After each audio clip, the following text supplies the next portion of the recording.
साथ संगत जी प्यार से बोलिए धन्यकार जी। साथ संगत जी दास आपके चरणों में एक प्यारा सा गीत रख रहा है, आशा है आप सभी परवान करेंगे।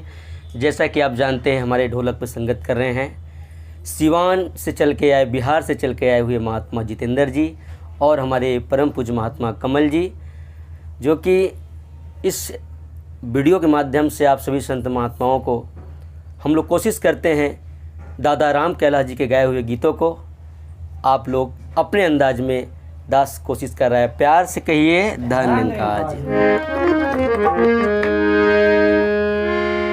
हो लागी प्यासे, हो लागी प्यासे,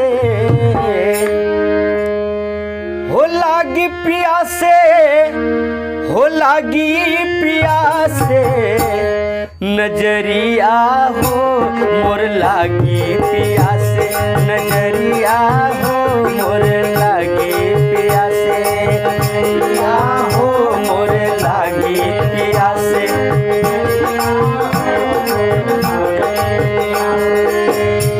हो लागी प्यासे, हो लागी प्यासे, लागी प्यासे, हो लागी प्यासे, नजरिया हो मोर लागी प्यासे, नजरिया हो।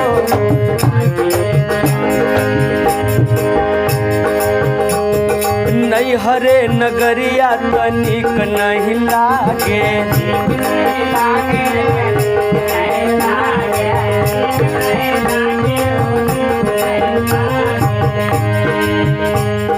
मन मोर गोसैया उठी उठी भागे,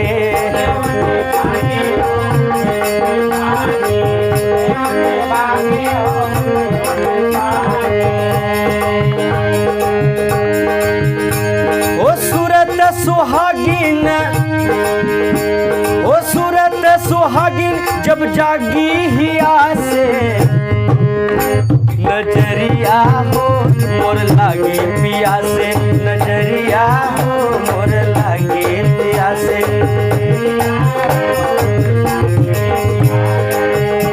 हो लागी पियासे, हो लागी पियासे,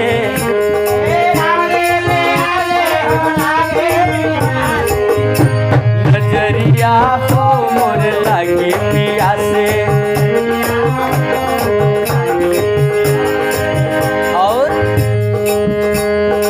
अलख नगरिया, अलख नगरिया मोर पिया जी की बखरी, पिया जी की बखरी हो।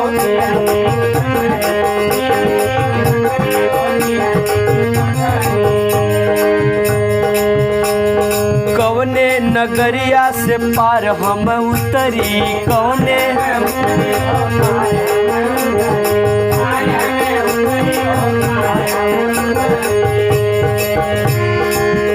अरे रैन दिना नहीं हो, हो रैन दिना नहीं हो भूले जिया से, नजरिया हो मोर लागे पिया से, नजरिया लागे पिया से।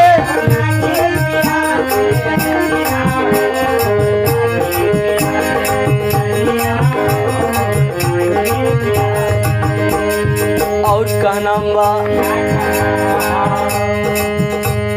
सखिया सहेलिया कटुक सब बोले,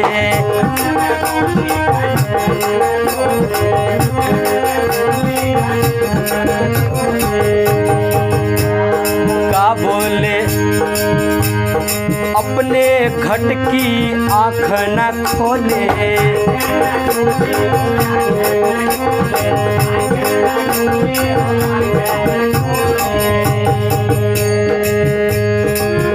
ये इनकर अजोर सिर्फ बाटे दिया में, इनकर अजोर सिर्फ बाटे दिया से, नजरिया हो मोर लागी पिया से, नजरिया हो।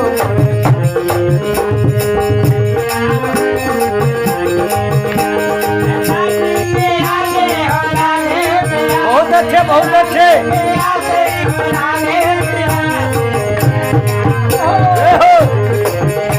नजरिया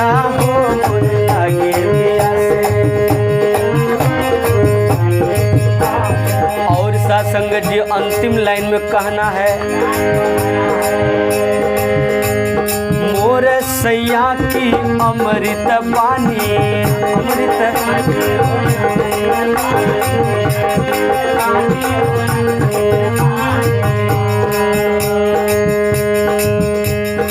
बूझेगा कोई निर्भय ज्ञानी, बूझेगा कोई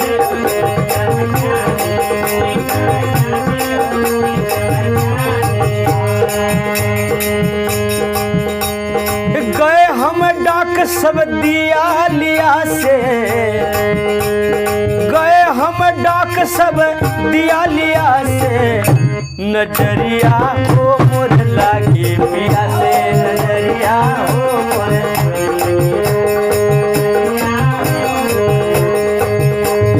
लागे पिया से, हो लागे पिया से, लागे पिया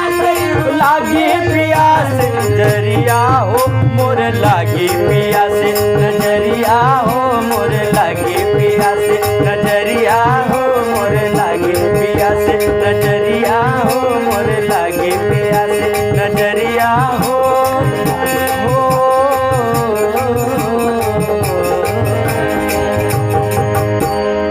प्यार से कहिए।